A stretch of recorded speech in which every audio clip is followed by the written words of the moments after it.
Belagavi Catholic ಧರ್ಮ ಪ್ರಾಂತ್ಯದ ಗದಗ ಜಿಲ್ಲೆಯ ಗಜೇಂದ್ರಗಡ ತಾಲೂಕಿನಲ್ಲಿ ಧರ್ಮಗುರುಗಳ ನಿವಾಸ ಹಾಗೂ ಪ್ರಾರ್ಥನಾ ಮಂದಿರ ಸ್ಥಾಪನೆಗೆ ಬಜರಂಗ ದಳ ಮತ್ತು ವಿಶ್ವ ಹಿಂದೂ ಪರಿಷತ್ಗೆ ಸೇರಿದ ಸಹಚರರು ಕಾಮಗಾರಿಯನ್ನು ನಿಲ್ಲಿಸುವಂತೆ ಒತ್ತಡ ಹೇರಿ ಚರ್ಚು ಸ್ಥಾಪನೆ ಮಾಡದಂತೆ ದೌರ್ಜನ್ಯ ಮತ್ತು ಅಧಿಕಾರಿಗಳ ಮೇಲೆ ಒತ್ತಡ ಹೇರುವ ವಿಷಯವನ್ನು ಶೂನ್ಯ ವೇಳೆಯಲ್ಲಿ ಪ್ರಸ್ತಾಪಿಸಲು ಬಯಸುತ್ತೇನೆ.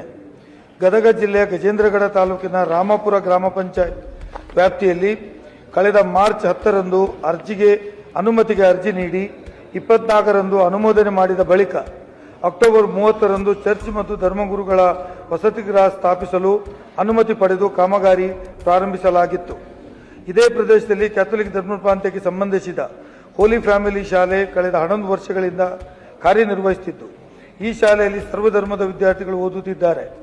ಈ ಶಾಲೆಯು ಧರ್ಮ ಭಗಿನಿಯರು ನಡೆಸುತ್ತಿದ್ದು, ಈ ಶಾಲೆಯ ಹತ್ತಿರದಲ್ಲೇ ಧರ್ಮ ಪ್ರಾಂತ್ಯಕ್ಕೆ ಸೇರಿದ ಸ್ಥಳದಲ್ಲಿ ಶಾಲೆಯ ಪ್ರಾಂಶುಪಾಲರು, ಯಾಜಕರ ವಸತಿ ನಿವಾಸ ಹಾಗೂ ಕ್ಯಾಥೋಲಿಕ್ ಧರ್ಮ ಪ್ರಾಂತ್ಯದ ಅಗತ್ಯ ಕಾರ್ಯಗಳಿಗೆ ಚರ್ಚ್ ನಿರ್ಮಾಣದ ಕಾಮಗಾರಿಯನ್ನು ಕಾನೂನು ಪ್ರಕಾರ ಎಲ್ಲ ದಾಖಲೆಗಳನ್ನು ಪಡೆದು ಗ್ರಾಮ ಪಂಚಾಯತ್ ಅನುಮತಿ ಪಡೆದು ಕಾಮಗಾರಿ ಪ್ರಾರಂಭಗೊಂಡಿತ್ತು.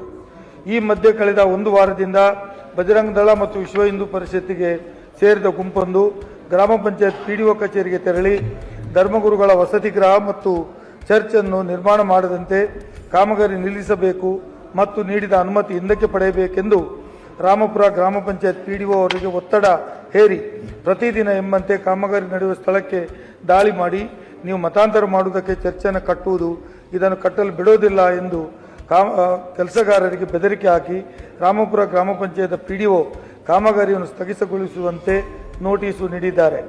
ಇದೊಂದು ಕಾನೂನು ಮತ್ತು ಸಂವಿಧಾನಬದ್ಧವಾಗಿ ನಿರ್ಮಾಣ ಮಾಡುವ ಚರ್ಚ್ ಯಾಜಕರ ವಸತಿಗೃಹ ನಿರ್ಮಾಣ ಮಾಡದಂತೆ ತಡೆಯುವ ಗುಂಪೊಂದು ಕ್ರೈಸ್ತ ಸಮುದಾಯದ ಮೇಲೆ ದಬ್ಬಾಳಿಕೆ ಮಾಡುವ ವಿಚಾರವು ತೀವ್ರ ಆತಂಕಕಾರಿ ವಿಚಾರವಾಗಿದ್ದು, ಈ ಬಗ್ಗೆ ಕ್ರಮ ಕೈಗೊಳ್ಳಬೇಕೆಂದು ಮತ್ತು ನ್ಯಾಯವನ್ನು ಒದಗಿಸಿಕೊಡಬೇಕೆಂದು ಬೆಳಗಾವಿ ಧರ್ಮ ಪ್ರಾಂತ್ಯ ಧರ್ಮಾಧ್ಯಕ್ಷರು ಗೃಹ ಸಚಿವರಿಗೆ ದೂರನ್ನು ನೀಡಿದ್ದು ಪತ್ರಿಕೆಯಲ್ಲಿ ಪ್ರಕಟವಾಗಿದೆ.